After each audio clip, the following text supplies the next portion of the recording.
오늘은 여러분들과 함께 창세기 15장 1절에서 6절까지 믿음과 믿음의 실력이라는 주제로 말씀을 나누도록 하겠습니다. 아브라함은 갈대아 우르에서 하나님에게 말씀을 들었죠. 내 고향, 내 친척, 내 아버지의 집을 떠나 내가 내게 보여주는 땅으로 가라. 이방신들을 섬기는 집안에서 아브라함에게 임한 여호와의 말씀은 아브라함으로 하여금 위대한 출발을 가능케 했습니다.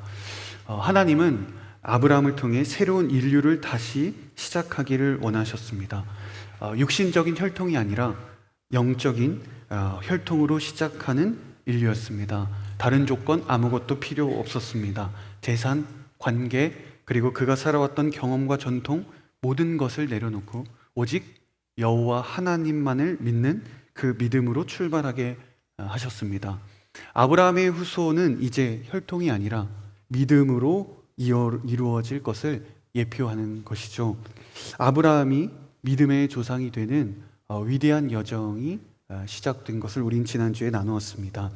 이때 데라를 비롯한 아브라함의 선조들은 여호와 하나님을 잊어버리고 이방신들을 섬기고 있었다는 거죠.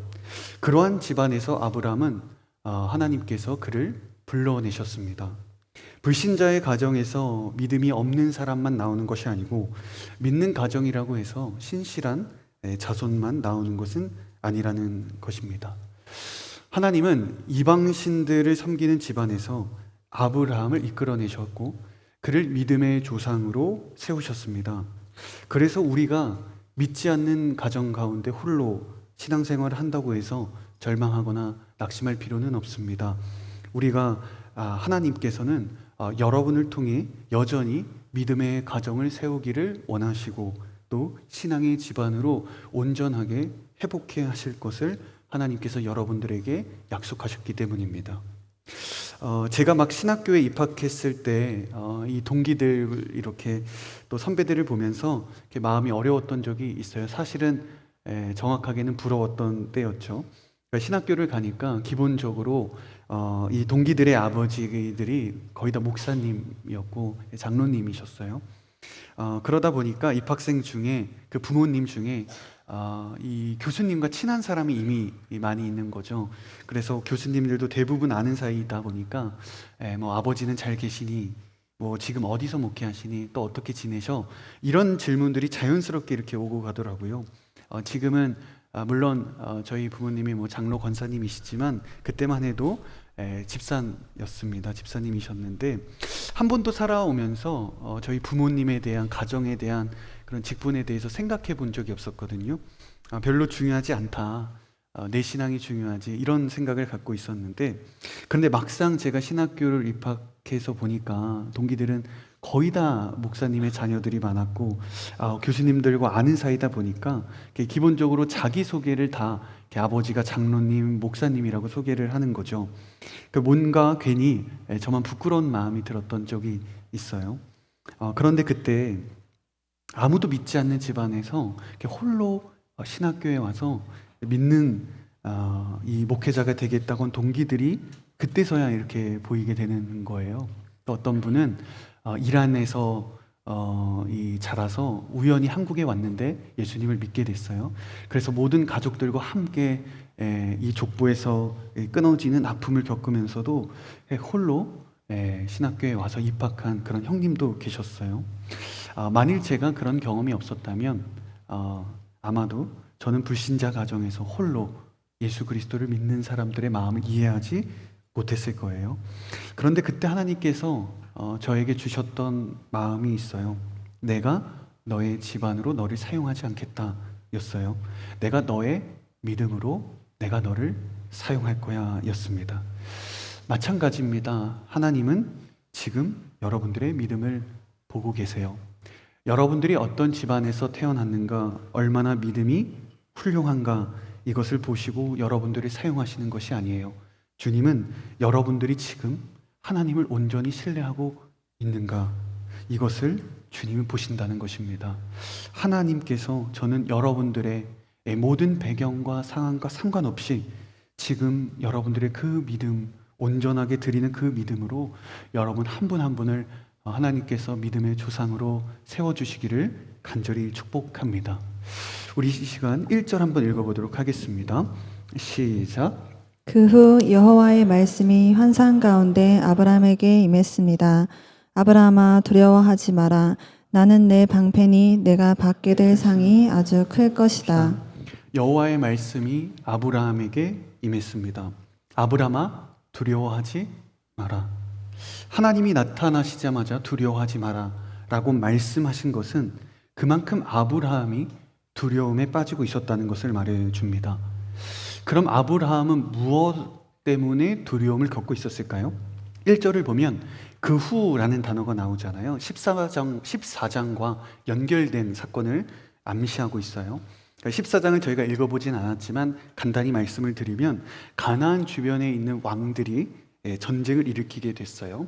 그래서 편과 편이 나누어져서 전쟁을 치르는데, 그런데 그때 아브라함의 조카 롯이 있잖아요. 롯이 쾌락의 도시인 이 소돔 땅에 가서 거주하게 됩니다. 근데 문제는 이 소돔 왕이 승리하는 편에 속한 게 아니라 패배하는 편에 속했다는 거예요.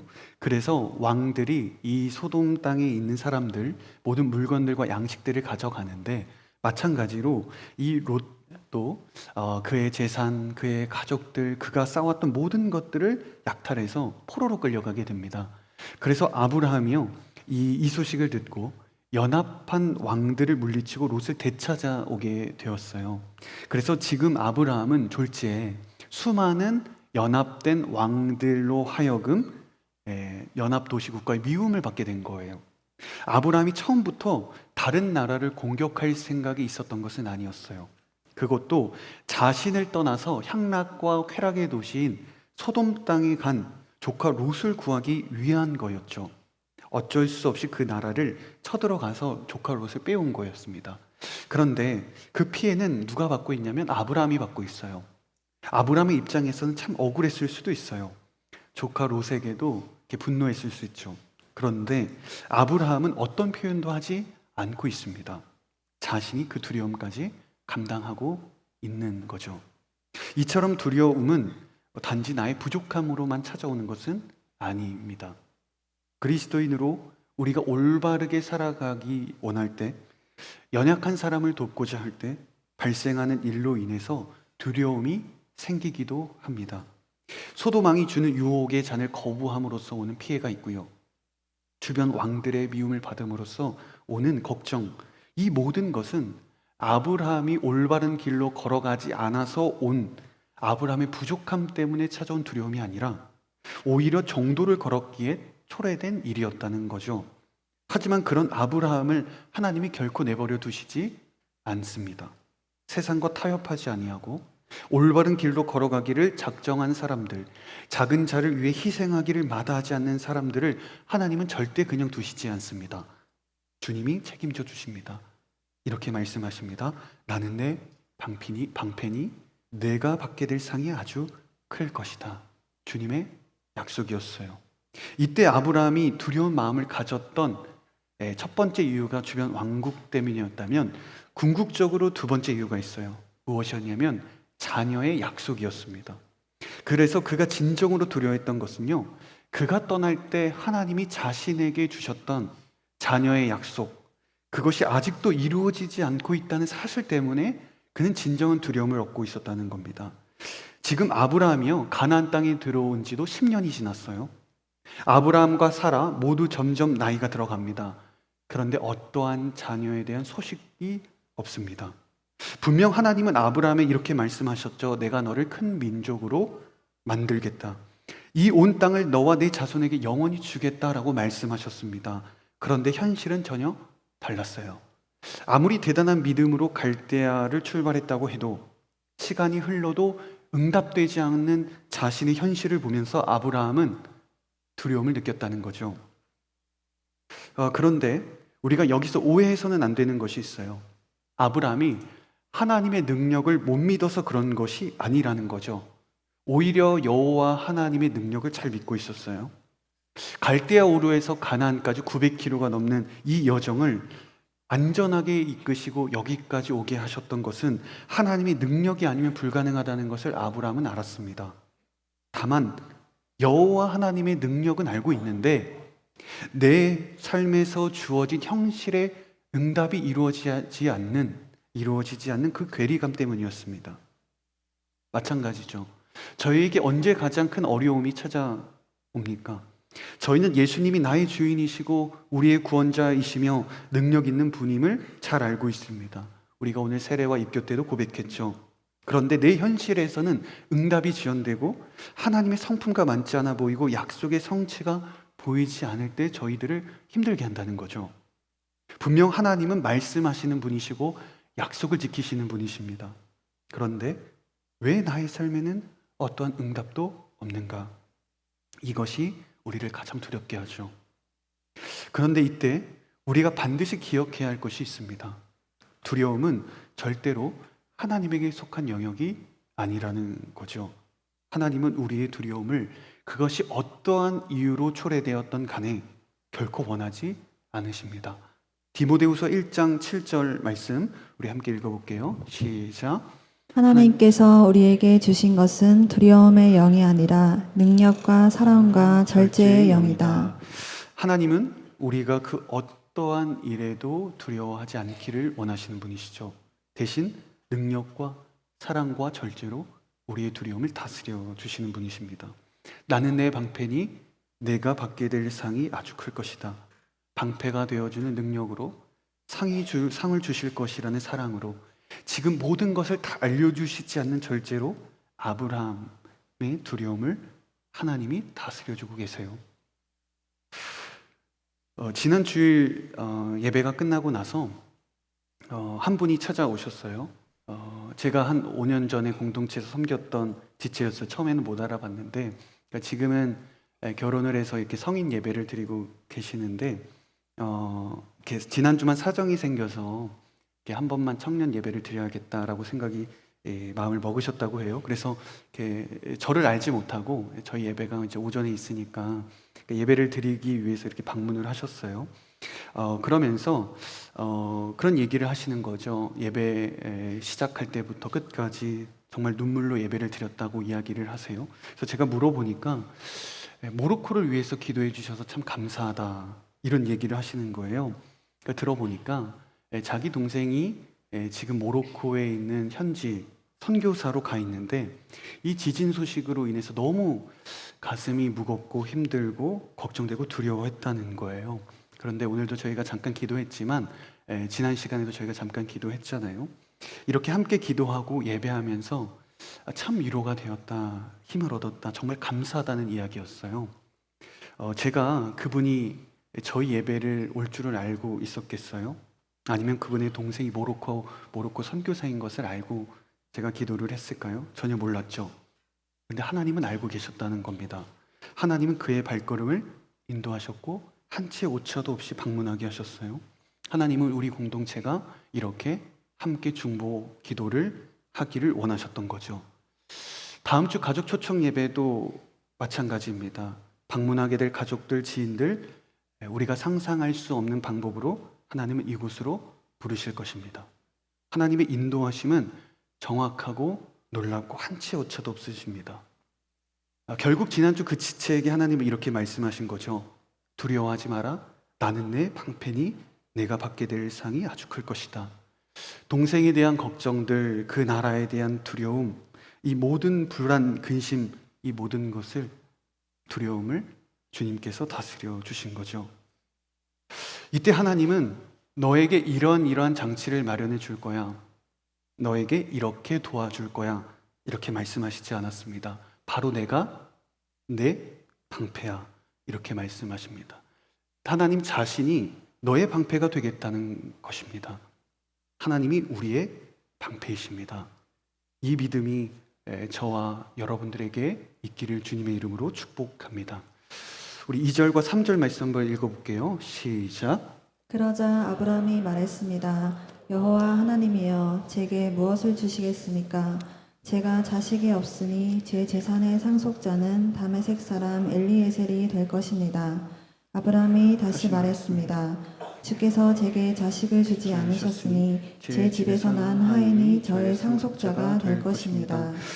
아브라함의 말을 보면 그 그 대화 속에 개인적인 한탄이 담겨 있음을 우리가 짐작하게 합니다.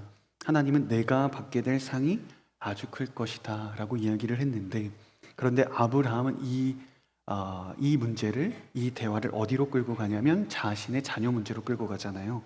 아브라함에게, 자신에게 가장 절대적이고 치명적이고 가장 중대한 일이 바로 자식을 낳는 일이었다라는 거죠. 아브라함은 가나안 땅을 향해 출발했습니다.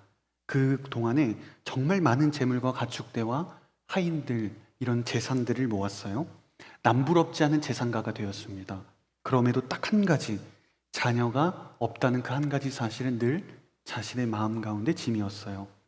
많은 것을 소유해도 아직도 마음속에 채워지지 않는 한 가지, 그게 자식의 문제였다는 거죠. 한편으로 하나님께서 이 자녀 문제를 주신 것은 아브라함에게 가장 필요한 훈련이 이 자녀였을 겁니다. 아브라함의 가장 약한 부분이 바로 자녀를 낳고 싶어하는 마음이었다는 거죠. 그래서 하나님은요, 우리의 가장 약한 것을 통해 믿음을 요구하십니다. 여기 계신 분들 모두 각자 한 사람 한 사람 강점, 약점 다 다릅니다. 누군가에게는 물질이 약할 수 있고요, 누군가에게는 이성 문제가 약할 수 있고요, 누군가에게는 인종 욕구가 있을 수 있고, 다 다릅니다. 그러나 하나님은 우리의 가장 큰 약점을 통해 믿음을 받기를 원하신다는 것은 동일한 일입니다. 내가 잘할 수 있는 것, 내가 능력 있게 할 수 있는 것, 내가 별로 신경 쓰지 않는 것에 믿음을 드리는 것, 누구나 쉽게 할 수 있어요. 그러나 그 정도의 신앙을 하나님이 우리들에게 요구하지 않으신다는 것이죠. 너에게 가장 약한 그것, 너가 내려놓을 수 있겠니? 말씀하시고, 너가 가장 원하는 그것이 당장에 이루어지지 않더라도 나를 여전히 신뢰할 수 있겠니? 주님을 말씀하십니다. 주님은 우리의 약함을 내려놓고요, 주님의 약점까지도 하나님 앞에 온전하게 믿음으로 드리기를 원하신다는 것입니다. 지금 아브라함은 그가 모든 것을 소유했고 그가 성품과 모든 것이 훌륭했지만 그에게 가장 취약한 자녀 문제를 통해 믿음을 훈련받고 있습니다. 이때 아브라함의 말을 한번 들어보죠. 2절입니다. 제가 자식이 없으니 제 재산의 상속자는 다메섹 사람 엘리에셀이 될 것입니다. 이 대답으로는 아브라함이 성이 답답함이 풀리지 않았나 봐요. 한 번 더 대답하죠. 주께서 제게 자식을 주지 않으셨으니. 우리가 지난주 12장을 보면서 갈대아 우르에서 하나님이 부르실 때, 그리고 그 이후에도 아브라함은 하나님의 말씀의 명령에 단 한 번도 대꾸한 적이 없어요. 갑작스러운 부르심에도 묵묵하게 그 길을 향해 떠났죠. 그런데 지금 연속적으로 하나님께 추가하면서 말을 걸고 있어요. 주께서 제게 자식을 주지 않으셨다. 한탄과 답답함이 묻어나는 표현입니다. 그런데 그렇다고 하나님을 원망한 것은 아니에요. 어떻게든 자신이 처한 이 상황을 타개하고 싶은 심정이었던 겁니다. 여기서 아브라함이 생각했던 대안은 자신의 하인이었던 엘리에셀이었어요. 당시에는요, 자녀가 없는 경우에 하인을 자신의 양자로 삼아서 그의 자손을 통해 후손으로 이어가게 했다고 합니다. 하나님은 정확하게 아브라함의 아내 사레를 통해 대를 이어갈 것이다 라고 지금은 말씀하시지 않았어요. 그래서 아브라함의 해석은 무엇이었냐면 자신의 하인을 통해 하나님의 약속이 이루어진다 라고 해석한 거예요. 아브라함의 믿음이 없어서가 아니라 나름대로 아브라함이 현실 속에서 자신이 믿음의 고민과 결정 가운데 내린 선택이었다는 거죠. 그래도 나름대로 타당한 일이었습니다. 그러자 여호와의 말씀이 아브라함에게 다시 한번 임합니다. 4절과 5절 한번 읽어볼게요. 시작. 그러자 여호와의 말씀이 그에게 임해 말씀하셨습니다. 그는 내 상속자가 되지 않을 것이다. 오직 내 몸에서 나온 사람이 내 상속자가 될 것이다. 여호와께서 아브람을 밖으로 데리고 나가 말씀하셨습니다. 하늘을 올려다보고 별을 세어보아라. 과연 셀 수 있겠느냐? 그리고 여호와께서 말씀하셨습니다. 내 자손도 이와 같이 될 것이다. 하나님은 아브라함에게 다시 한번 약속을 구체화시켜 주세요. 내 몸에서 나온 사람이 내 상속자가 될 것이다. 그리고 하늘의 별을 보여주면서 하늘의 별과 같이 자손이 많을 것이다 라고 이야기를 하세요. 오늘날 우리가 서울에서는 이 별을 보기가 힘들지만 우리가 뭐 중동이나 우리가 이 아프리카 해외 지역에 가면 하늘의 별이 정말 많죠. 특히 이 사막에서 더 밝게 빛날 때가 있는데, 그 사막을 몇 번 가봤는데 정말 하늘의 별이 쏟아진다라는 것이 무엇인지 이렇게 알게 됐어요. 아브라함이 살았던 당시에는 지금보다 얼마나 더 밝게 더 많은 별이 하늘을 수놓고 있었겠어요. 다 셀 수 없이 여기저기 환한 불빛이 임했을 거예요. 아브라함은 별들을 세면서 하늘의 모든 별들을 자신이 셀 수 없다는 불가능을 깨달았을 겁니다. 그래서 별을 세면서 자신의 능력의 한계를 깨닫고요. 그리고 여호와 하나님이 개입하셔야만 이 문제를 해결할 수 있다는 것을 다시 한번 생각했을 겁니다. 지금 아브라함은 하나님의 약속을 받은 지 10년이 지났어요. 하지만 여전히 약속은 성취되지 않고 있습니다. 자신도 아내 사라도 늙어가고 있어요. 당장 해결될 기미도 보이지 않습니다. 그런데 그를 데리고 밤하늘의 별을 보여주시면서 수많은 자손이 생길 것이라고 말씀하십니다. 이것을 어떻게 쉽게 믿을 수 있었을까요? 그럼에도 여전히 하나님은 당장의 해결책과 당장의 신속한 응답을 보여주시지 않았어요. 약속을 확인시켜 주실 뿐이었고요. 미래에 대한 약속을 해주셨을 뿐입니다.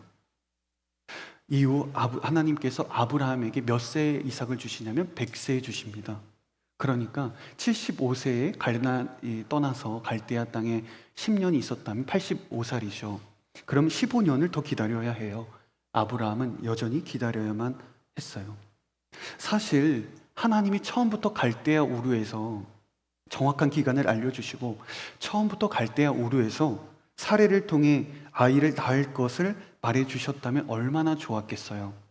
만일 그랬다면 이렇게 엘리에셀을 양자로 삼을 일도 없잖아요. 하갈과 동침하는 일도 없었을 거예요. 왜 하나님은 여전히 이렇게 천천히 구체화시키면서 조금씩 약속의 말씀을 확증해 가시고 계시는 걸까? 일반적인 사람들은 자신의 능력을 보여주고 자신을 신뢰하게 하려면 이를 해결하고 자신을 믿도록 합니다. 가령 내가 사업하는데 돈이 없으면 누군가 어떤 분이 목돈을 대신 내줌으로써 해결해 줄 때가 있고, 억울한 일로 법적인 문제가 있다면 그 권력을 이용해서 빼줄 수도 있습니다. 당장의 문제를 해결해 줌으로써 자신의 능력이 어떠한지 증명하고 보여줘요. 그런데 재정이 부족한 사람에게 언젠간 채워줄 거야. 옥살이를 하는 사람에게 언젠간 내가 건져줄 거야. 당장 해결해 주지 않고 약속만 한다면 그 사람의 능력을 우리가 신뢰하기가 어렵겠죠. 그런데 하나님은 왜 그렇게 하시는 걸까? 이것은 하나님의 능력을 보여주시는 것이 목적이 아니라 아브라함의 믿음의 훈련 때문이라는 것을 우리가 알게 됩니다. 한순간에 모든 것을 말씀하시지 않아요. 능력이 없어서가 아니에요. 점진적으로 약속을 구체화시키면서 아브라함의 믿음을 성장시키고 훈련시키며 끌고 가고 계시다는 것입니다. 왜냐하면 약속을 누릴 만한 능력이 함께 있어야만 하기 때문입니다. 어린아이에게 불을 주고 칼을 쥐어주는 법은 없죠. 어린아이가 처음부터 두발 자전거를 타는 경우는 없어요. 보조바퀴가 달린 자전거를 타는 훈련이 있어야만 두발 자전거를 탈 수 있는 능력이 생기기 때문이죠. 지금 아브라함이 갈대아 우르에서 이미 모든 약속을 이루었다면, 그가 간절히 원하는 대로 자녀의 약속이 바로 성취되었다면 아브라함의 믿음은 거기에서 멈췄을 거예요. 그런데 아브라함은 이런 인내의 과정 속에서 하나님을 붙잡고 신뢰하는 훈련을 계속하게 됩니다. 그렇게 훗날 자신의 독자였던 이삭을 하나님 앞에 제단 앞에 바치는 일을 했던 것입니다. 만일 갈대아 우르에서 모든 약속이 바로 성취되었다면 이삭을 바치는 그 시간에 그런 믿음의 성장이 아브라함에게 없었다는 거죠. 하나님은 아브라함에게 약속만을 주신 것이 아니라 이 약속을 온전하게 누리고 사용할 수 있는 능력도 주신 것입니다. 하나님의 바람은 단순하게 아브라함의 소원 성취가 아니라 아브라함의 믿음의 성장해 있었습니다. 그러니 여러분들도 마찬가지입니다. 하나님의 말씀, 그 약속의 말씀이 당장 이루어지지 않는다고 해서 낙심할 필요가 없습니다. 당장 약속의 성취에만 몰두할 필요도 없습니다. 내가 약속을 온전히 누릴 만한 사람인가? 내가 하나님 앞에 준비된 사람인가? 하나님의 믿음의 훈련 앞에 내가 그 믿음의 배에 올라타 내가 여호와를 믿고 있는가? 이것이 우리에게 지금 더 중요한 일이라는 것입니다. 우리 마지막 6절 한번 읽어보겠습니다. 시작. 아브라함이 여호와를 믿었습니다. 그래서 여호와께서 아브라함의 그런 믿음 때문에 그를 의롭게 여기셨습니다. 아브라함이 여호와를 믿었을 때 여호와께서 그를 의롭다 여기셨습니다. 의롭다라는 것은요, 첫 번째는 어떤 기준에 도달하다라는 뜻이 있고요. 또 하나는 올바른 관계에 서 있다라는 의미입니다. 중요한 것은 아브라함이 의로워서 하나님께서 그를 의롭다고 하신 것이 아니라는 것입니다. 의롭다고 여겨주셨다, 간주하셨다라는 뜻입니다. 실제로는 의롭지 않은데 의롭다고 여겨주시고 간주해 주셨다라는 거예요. 무엇을 보고 그렇게 하셨는가? 믿음을 보고 그렇게 하셨다는 거예요. 그러면 그동안 아브라함이 갈대아 우르에서 여기까지 왔을 때 믿음이 없었을까요? 왜 지금에서 믿음이 때문에 의롭다고 여기시는 걸까요? 지금까지 하나님은 아브라함에게 명령하셨고요, 말씀하셨고요, 아브라함은 그대로 따라갔습니다. 그렇지만 그의 행동을 보고, 아브라함의 행실을 보고 하나님은 아브라함을 칭찬하신 적이 없어요. 이것은 아브라함이 그동안 믿음이 없었다거나 그의 행동이 올바르지 않았다라는 뜻이 아니에요. 그의 행실을 보고 의롭다 말하지 않고 그의 믿음을 보고 의롭다 여기시겠다는 하나님의 뜻입니다. 이것을 통해 우리가 알 수 있어요. 저희는 믿음과 믿음으로 살아낼 실력은 다르다라는 것을 알게 됩니다. 내가 믿음이 있다는 것과요, 믿음으로 살아낼 실력이 있다는 것은 다른 말입니다. 여러분, 아브라함이 믿음의 실력이 있었습니까? 가나안의 기근이 들자 바로 어디로 향하냐면 이집트 땅으로 향해요. 가나안을 포기했어요. 그렇게 위대한 출발을 했는데 가나안의 흉년이 들자 바로 이집트로 향하고 두려워서 자신의 아내를 누이로 속이게 됩니다. 그리고 그 후에 하나님이 아브라함에게 다시 한번 나타나시는데요, 사라를 통해 아들을 낳게 해주시겠다라고 약속하세요. 그런데 아브라함이 얼굴을 땅에 대고 비웃습니다. 100살이나 먹은 사람이 어떻게 아들을 낳을 수 있겠습니까? 하고 하나님을 비웃어요. 그리고 또 한 번 그랄왕 아비멜렉 앞에서 자신의 아내를 이번에도 여동생으로 두려움으로 속이게 됩니다. 여러분, 저희가 아브라함을 보면서 단 한 번의 위대한 출발과 이삭을 바치는 행동만 보고 아브라함의 전 인생이 대단한 믿음의 소유자였다 라고 말할 수 없어요. 아브라함도 믿음으로 살아낼 실력이 부족했습니다. 그런데 하나님이 그의 실력 때문이 아니라 여호와를 믿어보겠습니다, 믿기로 결단하겠습니다 하는 고백과 결단을 바라보고 의롭다고 여기셨다는 겁니다. 대단한 믿음, 어떤 상황에서도 조금도 흔들리지 않는 위대한 믿음이 있어서가 아니라 주님, 내가 한번 주님을 믿고 걸어가 보겠습니다. 나는 이 길을 걸어갈 때 흔들릴 수 있고 의심할 수 있고 부족할 수 있습니다. 나는 실력이 없습니다. 그렇게 주님, 나를 인도해 주십시오. 주님, 부족한 나의 믿음을 이끌어 주십시오. 바로 하나님이 이것을 보셨다는 것입니다. 믿음의 실력으로는 여기에 있는 우리 모두 단 한 사람도 의롭다고 여겨질 수 없습니다. 그래서 이것이 우리들에게 소망과 위로가 되는 것입니다. 바울은 로마서에서 그래서 이렇게 고백하고 있습니다. 로마서 4장 23절 24절입니다. 그에게 의로 여겨졌다라는 말은 아브라함만을 위해 기록된 것이 아니라 의롭다는 인정을 받을 곧 우리 주 예수를 죽은 사람 가운데서 살리신 분을 믿는 우리도 위한 것입니다. 만일 아브라함이 그의 혈통과 그의 실력과 그의 믿음의 능력으로 하나님이 의롭다고 하셨다면 우리들에게 소망이 없습니다. 하지만 아브라함이 연약하지만 그의 행실이 완벽하지 않았지만 하나님을 믿은 그 믿음을 보고 하나님이 의롭다고 말씀하셨습니다. 그래서 오늘 우리도 구원을 받을 수 있고 우리도 의롭다고 여겨질 수 있는 것입니다. 바울이 이 이야기를 하고 있는 거예요. 사랑하는 여러분, 예수님은 우리가 믿음대로 살아갈 능력과 실력이 있어서 우리를 의롭다고 여기시고 우리를 부르신 것이 아닙니다. 정말 작은 믿음일지라도 예수님을 신뢰하고 나아가겠다, 그 시작만으로 하나님은 귀하게 여기시고 하나님은 여러분들을 의롭다고 하신 것입니다. 그래서 주님은 이렇게 말씀하시는 겁니다. 너는 부족하지만 나의 열심이 너의 믿음을 완성할 것이다. 너의 믿음 비록 초라하고 약하지만 그러나 여러분, 너희들이 출발했다면 그 믿음의 완성은 내가 이룰 것이다. 주님은 약속하십니다. 아브라함이 믿음의 조상으로 불릴 수 있었던 것은 그가 믿음이 좋아서가 아니라 그를 믿음의 조상으로 만드신 하나님의 열심 때문이었습니다. 6절에서 아브라함이 여호와를 믿었습니다, 이렇게 기록합니다. 사실 이 말은 하나님이 아브라함을 믿어주셨다, 이것이 더 정확한 표현입니다.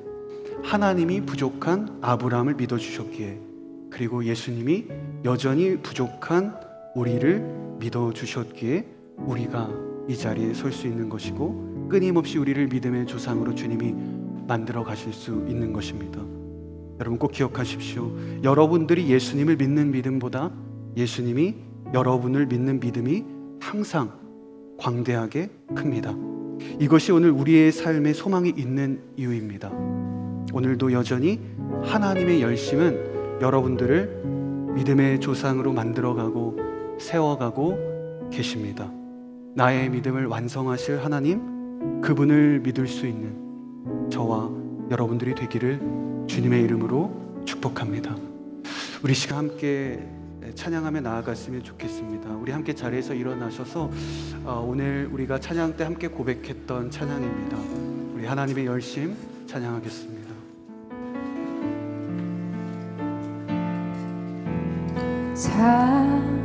사랑하는 내 딸아,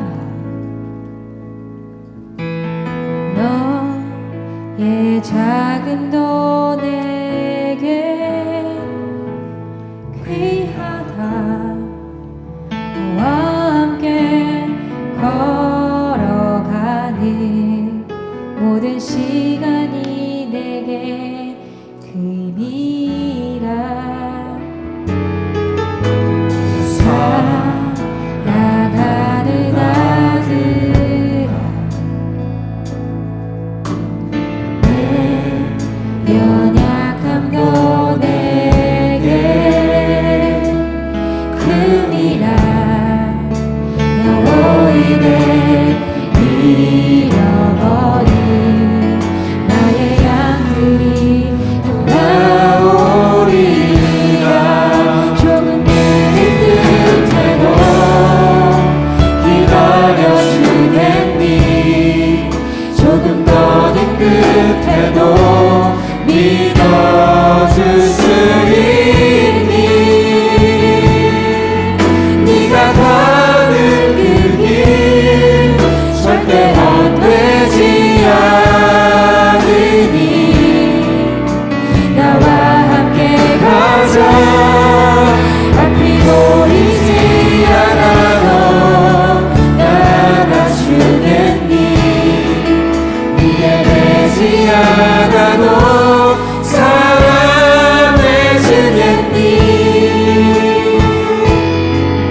너의 눈물의 기록 잊지 않고 있으니 나의 열심으로 이루리라.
하나님께서는 여러분들에게 대단한 엄청난 믿음을 요구하시는 것이 아닙니다.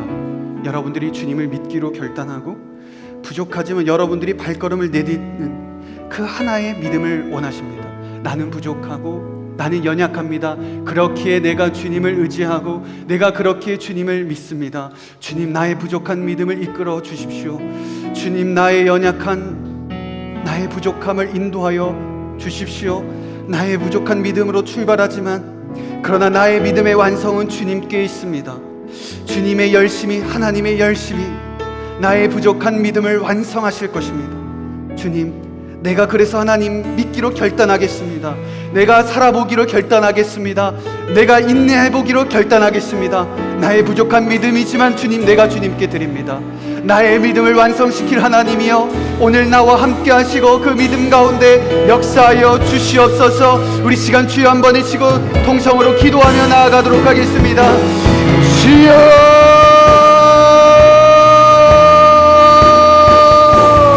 아버지 하나님, 오늘 우리들의 믿음으로 고백하며 나의 모든 믿음으로 살아가기를 간절하게 원하시는 하나님 앞에 나의 부족한 모습에도 불구하고 하나님의 놀라우신 하나님의 그 은혜를 고백하며 나아가기를 하나님 아버지, 내가 믿기로 하나님 결단하는 하나님을 말씀하시옵소서. 아버지 하나님, 오늘 나의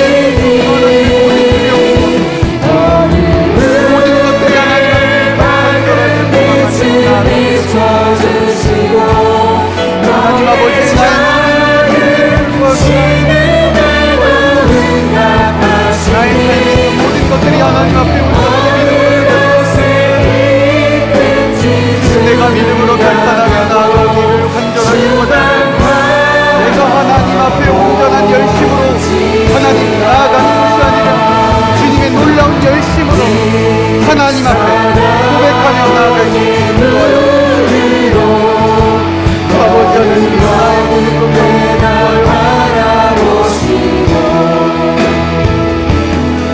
아버지 하나님의 놀라우신 그 하나님의 사랑과 은혜와 고백과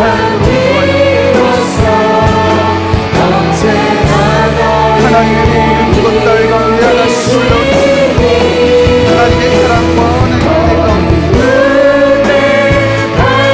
우리들의 믿음을 공정하게 하여 주시고 우리들의 믿음을 공정하여 하나님, 우리들의 믿음으로 나아가 있는 아버지 하나님, 나의 산다운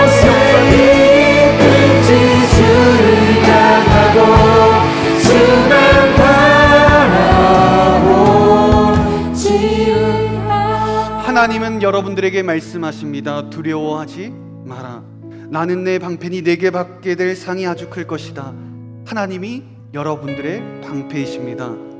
하나님의 존재만으로 우리는 위로받을 수 있고 모든 두려움 가운데 우린 승리할 수 있습니다. 주님이 여러분들의 방패가 되어주시기에 우리가 오늘 이 자리에서 우리가 우리의 삶 속에서 우리가 그 어떤 일을 만나더라도 우리는 두려워하지 않을 수 있습니다. 사랑하는 여러분, 여러분들의 모든 두려움과 연약함을 주님 앞에 내어놓기를 바랍니다. 주님의 방패 앞에 내려놓기를 바랍니다. 하나님은 여러분들이 두려워하지 않기를 원하십니다. 여러분들이 그 어떠한 일에도 하나님은 여러분들에게 두려움을 주시는 분이 아니십니다. 주님은 여러분들의 두려움을 다스려 주십니다. 하나님은 여러분들의 방패 되십니다. 여러분들의 산성이십니다. 여러분들의 요새이십니다. 그 어떠한 것도 하나님이 방패 되시는 그 하나님을 공격할 수 없고 하나님을 넘어서는 두려움과 절망과 좌절은 없습니다.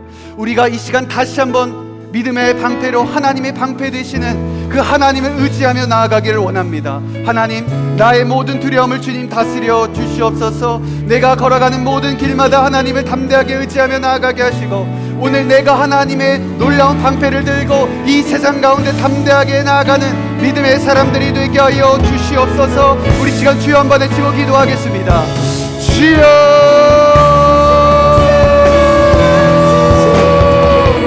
아버지 도와요, 아버지 도와요 주옵소서. 나의 모든 방패가 되어주옵소서. 하나님 아버지의 놀라운 은혜를 따라 고백합니다. 아버지 하나님의 놀라우신 하나님의 뜻을 따라 두려워 두려워하지 않기를 바라고 믿음으로 상세하게 걸어가기를 바라고 하나님 앞에 온전하게 하나님의 사람들을 오늘 하나님의 놀라우신 하나님의 모든 두려움은 떠나갈지어다.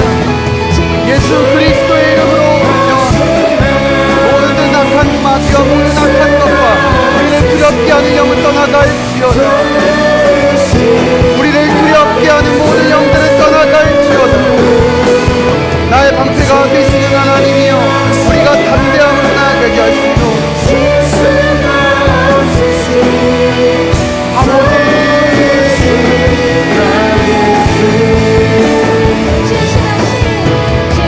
우리들의 모든 두려움을 가져가시고 우리들의 모든 것들이 하나님을 찬양하며 나아가기를 간절하게 원하고 하나님 아버지의 놀라운 하나님의 사랑과 계획하심을 간절하게 소망하며 나아가기를 간절하게 원합니다. 나의 모든 두려움을 해결하여 주시고 나의 모든 것을 이겨내게 하시고 나의 모든 것 가운데 역사하신 하나님을 찬양하며 믿음으로 고백하며 걸어가는 하나님의 사람들이 되게 하여 주시옵소서. 하나님 아버지의 놀라우신 하나님의 사랑을 고백하며 나아가기를 간절하게 소망합니다. 하나님의 은혜와 하나님의 사랑, 하나님의 놀라우신 능력으로 말미암아 내가 새로운 일하는 역사가 일어나게 하여 오늘 주의 삶을 도와주신 하나님 아버지, 도와여 두려움 떠나갈지어다.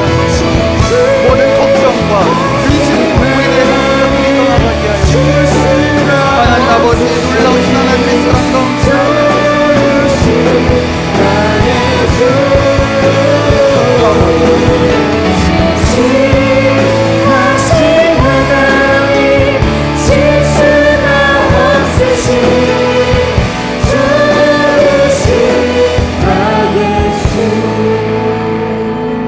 마지막으로 한 번 더 기도하며 나아가기를 원합니다. 우리 다음 주에 가족 초청 예배를 위해 함께 기도했으면 좋겠습니다. 이 가족 초청 예배는 신청한 사람만의 잔치가 아니라, 신청한 사람만의 일이 아니라 우리 모두의 일이고 하나님이 우리 모두에게 맡겨주신 사명을 함께 지는 것입니다. 하나님은 놀라운 한치의 옵차도 없으신 역사하심으로 이 자리에 하나님이 부르신 백성들을 불러주실 것입니다. 오늘 우리가 그 하나님을 믿고 신뢰하며 나아가기를 원합니다. 하나님, 그들의 믿음을 시작하는 그들의 믿음 가운데 주님 함께하여 주시옵소서. 하나님, 다음 주에 이 자리에 믿지 않는 주님을 떠났던 많은 사람들이 함께 예배 드리기를 원합니다. 하나님, 그들의 삶을 붙들어 주시옵소서. 그들을 만져 주시옵소서. 그들의 입술에 오직 예수 그리스도만을 고백하게 하여 주시옵소서. 사람은 할 수 없으나 하나님의 열심히 이루실 것입니다. 하나님은 가족 초청 예배를 통해 믿지 않는 지인들을 통해 하나님은 하나님의 나라를 인도하실 것입니다. 하나님, 나의 힘과 나의 능력과 나의 모든 것들은 부족하지만 그러나 하나님이여, 하나님 그들을 불러주시고 그들을 통해 하나님의 놀라운 역사를 이어가게 하여 주시옵소서. 우리가 전도의 사명, 주님의 말씀을 복음 끝까지, 말씀 끝까지 우리가 하나님 말씀을 전하는 사명자로 세워주시고 우리가 가족 초청 예배를 통해 다시 한번 잃어버렸던 전도의 사명을 회복하는 역사가 일어나게 하여 주옵소서. 우리 시간 주여 한번 외치고 기도하며 나아가겠습니다. 주여! 하나님 아버지, 우리가 다시 한번 기도하며 간절한 마음으로 하나님 앞에 기도하며 나아가겠습니다.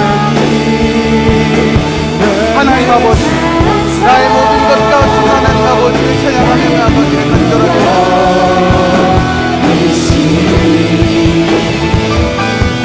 하나님 아버지, 우리들의 모든 그 발걸음을 인도하여 주시옵소서. 하나님 아버지가 인도하시옵소서. 하나님이 붙들어 주시지 않는다면 아무것도 할 수 없음을 고백합니다. 하나님의 놀라운 계획과 하나님의 역사하심, 하나님의 놀라운 약속의 성취가 일어나는 역사가 일어나게 하여 주시옵소서.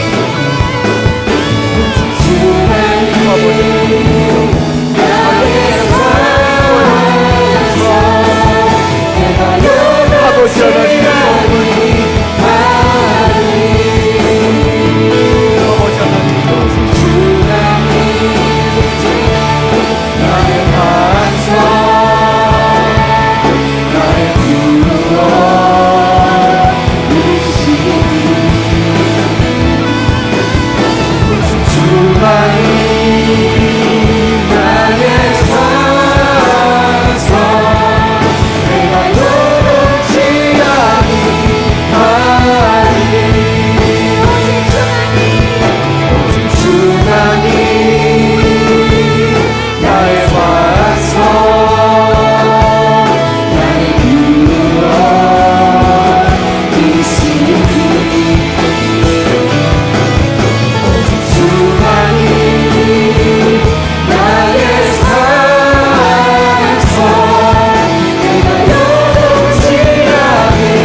아버지, 오늘도 우리는 부족한 믿음 가운데 서 있습니다. 우리 부족하지만 그러나 우리를 믿어주시는 그 믿음으로, 우리를 믿음을 완성하실 하나님의 열심으로 오늘 우리가 담대하게 주님 앞에 나아갑니다. 하나님, 우리들의 믿음을 받아주시고 부족하지만 하나님의 말씀 앞에, 주의 음성 앞에 믿음으로 살아내기로 결단하며 작정하며 걸어갈 수 있는 제일교회 공동체 한 사람 한 사람 되게 하여 주옵소서. 하나님 아버지, 가족 초청 예배를 통해 하나님, 믿지 않는 가족들 또 지인들, 예수님을 떠났던 영혼들을 한번 주님 기도하며 준비하고 있습니다. 우리들의 열심이 아니라 하나님의 열심이 그들을 불러주시고, 상상할 수 없고 생각할 수 없고 결코 예상할 수 없는 하나님의 역사를 기대하며 나아갑니다. 하나님 함께 하시고 그 자리에 온 한 사람 한 사람, 모든 예배자들 한 사람 한 사람 성령으로 기름 부어주시고 성령으로 인치시고 예수 그리스도의 십자가의 보혈이 온전하게 새겨지는 거룩한 역사가 일어나게 하여 주옵소서. 그렇게 행하실 주님을 찬양하며 이 모든 말씀 살아계신 예수님의 이름으로 기도합니다. 아멘.